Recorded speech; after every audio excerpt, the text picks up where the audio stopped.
Assalomu alaykum. Bugun sizlarga son mushagiga qanday ukol qilish texnikasini o'rgataman.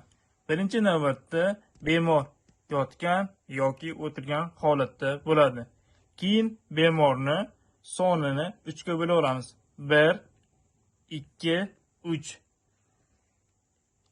O'rta qismiga sonni tashqi tomonidan ukol qilinadi va birinchi navbatda arset bilan artib olamiz. Yaxshigina artib olindi.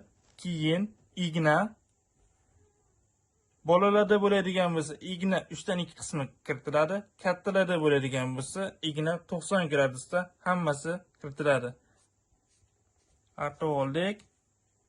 Ignani 90 gradusda suqamiz. Biz tezroq jo'natamiz. Sababi og'riq tezroq kamayadi va jo'natib bo'lindi, joyiga paxta qo'yiladi. Bu video orqali sizlarga son mushagiga qanday ukol qilish texnikasini o'rgatdim.